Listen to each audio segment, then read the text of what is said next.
Hello and welcome to another garden update. Now, as I mentioned in my other videos, I wanted to share not only my successes but also my failures. And today I'll show you some of those as well as some updates. And here we have a big change to the garden. So that's an update. What was here before was a mass of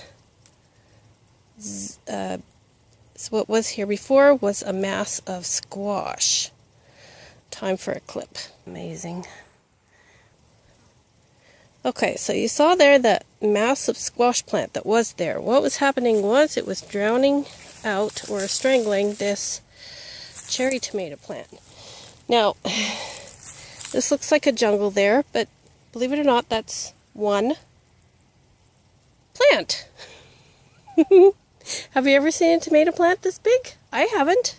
I've seen them grow tall, but not this wide. So it's basically taken up the entire length of this one bed. So this bed, I would say, is about 12 feet, maybe a little bit more. Now, where the plant was planted was right here. There's where the root of the plant goes in, and immediately there's one large branch going off to the right. Then there's another branch going off to the back. Then there's this branch coming off here. And there's the main branch, which has more branches coming off of it, and so on and so on. And this one branch here, I mean, look at the many branches that are coming off of it, and they're all getting tomatoes. Now, if I had pruned this up, there's no way that this would have grown like this. There's no way that I would have known this would have grown like this.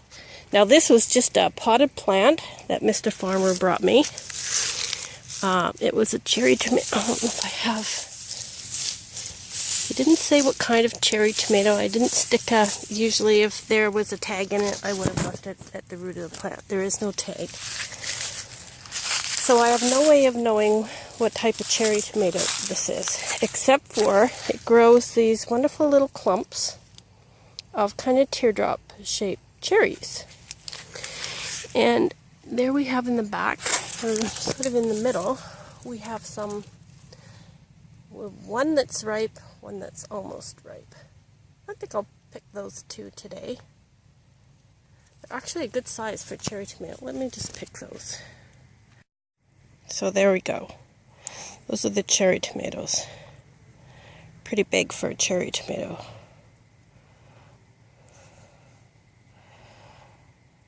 Let me just see how they taste.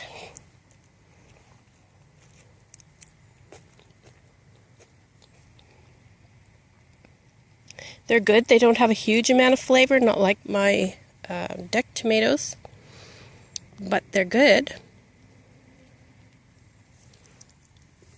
Okay. Let's try and figure out how big this plant was. Now, as far as successes and failures, obviously being strangled by the squash plant, actually more than one squash plant, because there was one planted here, which I've cut down a lot. There was one planted at the back there, which is still growing quite a bit of, although I've cleared away a lot of the vines that were blocking the pathways. And I've taken down one here completely, that one that was in that pot. I've totally taken it down. The one in the corner, I've taken down all of the branches except for inside here so you can see. I've let this grow over into the potato box there, and it's filled the aisle down here. I kind of walk on the edge of the boards actually to get through this area. And then I've cleared away this path here because I want a clear path to the tomatoes, and it was kind of growing and choking the tomatoes in the back there. So this tomato plant, I would say, is about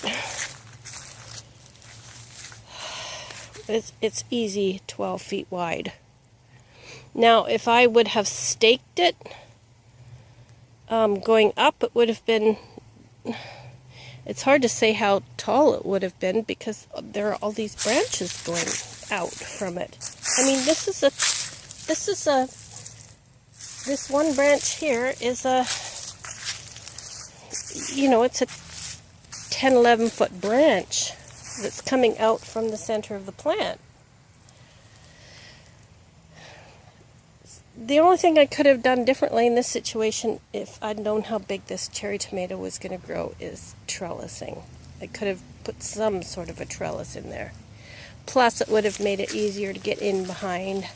I mean, things are crowded, but that's what intensive gardening is. Intensive means you put a lot of stuff in a very small space. It's hard to get at. It's difficult. I actually sprained my back. I don't know if it was from crawling in and out of there when I was trying to cut away all of the spaghetti squash that was grown up in there and trellising everything. I'm not sure what happened, or whether it was packing out the bags full of spaghetti squash, because in the last 2 months we've harvested probably, I would say, easy 600 pounds of spaghetti squash and zucchini. And there's more. I mean, look at the size of that spaghetti squash hanging on the fence right there. That, maybe you can't see it, but it's huge. That's a massive one. And there are more in behind that. There's more, to show you, there's more here. Growing. There's more, there's a big, well, I'll just take you. There's another one here, there's a small one there. There's a bunch on the fence back in there. Pick the ones on this fence. Oh, there's a little one right there. I hope you can see these okay. So there's a lot more spaghetti squash growing. That's why I've taken out the, that's why I've taken out so many vines, because I really don't need them. We actually had the food bank come to our house and pick up, with their big truck, they picked up about 200 pounds of zucchini and spaghetti squash, which I was happy to donate because I just had too much. And another 300 pounds, 300 or 400 pounds went to a friend who's going to, she's well connected, she's going to help give them away. This is a massive zucchini plant. There's another zucchini plant there. So, and these are all still producing. Look at the zucchini in there. They all have to be picked again today. I haven't been to the garden in about 4 days. So there's a lot of picking to do. And a lot of watering to do. That's what I'm doing today. I'm picking and I'm watering. But I thought I'd update you on the tomato situation. All the other tomatoes, there's 4 tomatoes in the back, large tomatoes. And other than the fact that the sheep, see, I took out that giant, I took out this one giant sunflower plant that I picked prematurely. Let's just zoom out so you can see that better. Can you see the stem there? There's a stem. There we go. And I chopped it off right there. Now, had I left it, the sheep wouldn't have been able to get at these tomatoes. But I thought maybe the leaves were blocking the sun from the tomatoes. So what the sheep have done is they've nibbled off all the tops of the tomatoes and all the leaves that they could get their hands on, or their mouths on. And now, maybe they did a good thing. I don't know. Maybe it'll put more growth into the actual tomatoes, and these will go right fast. Get more sun, more nutrients will go to them instead of the leaves. We'll see. And then way back in there, I tried clearing away and trellising as much as I could. So, I mean, they're definitely loaded with tomatoes in there. No doubt about it. There's tomatoes everywhere. And they're just starting to get ripe. I said that last time I was here. And I've yet to pick a large ripe tomato. Let's go around and see if we've got any that are ripe. Oh, Sort of. Got some orange ones there. I can take those home and finish wrapping them on the window.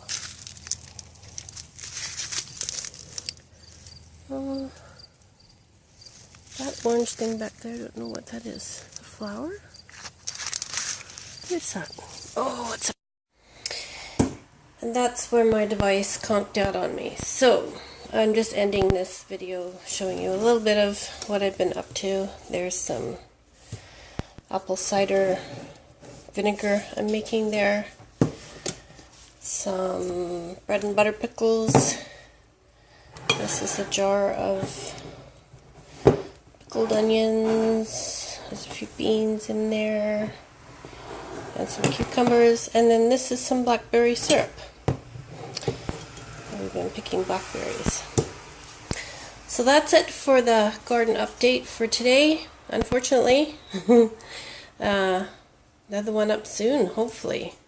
Bye for now.